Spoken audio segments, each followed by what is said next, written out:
How many times do you need to call out, "Dinner's ready," before your teens come to the table? Well, tonight, try saving your breath and texting them instead. That's right. Many parents say texting actually helps them communicate with their children. Joining us to discuss is WSJ's work family columnist, Sue Shellenbarger. Sue, so this is interesting. We know screen time can often interfere with family life, but parents are telling you that texting is a different matter. It is. I mean, staring into your cell phone is generally not a good way to communicate with your family. However, texting is the way teens communicate, and using it in the home can actually make family life more peaceful. If you don't have to stand at the bottom of the stairs and yell for a kid to come down to dinner, you can text them instead.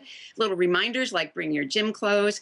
And some parents said a teen who's prone to give like one-syllable answers can sometimes feel a better sense of control and ability to express themselves by text in limited situations that can actually improve communication. Well, you are certainly bound to get their attention, but texting does have its limits, right, Sue?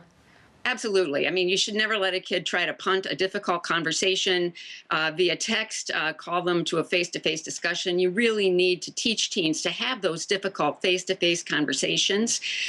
Sometimes they might try to pick a fight by text. Never a good idea. Ask complicated permission. Can I have 6 kids over Friday night?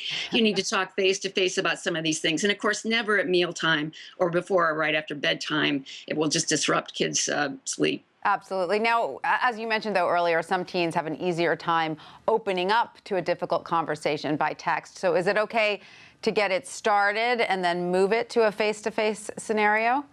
Well, Catherine Steiner-Adair, the author and clinical psychologist, has said that kids of all ages have told her there are certain conversations that the only way they could begin it was by text, where perhaps they're revealing some bad news. And it also kids can get overwhelmed by the emotion that comes out then. Parents, too, can get overwhelmed and lose control.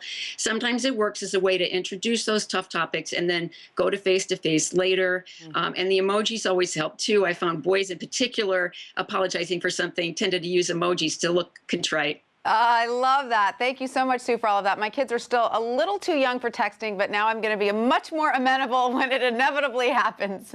So, It can help. thank you so much. Thanks, Tanya.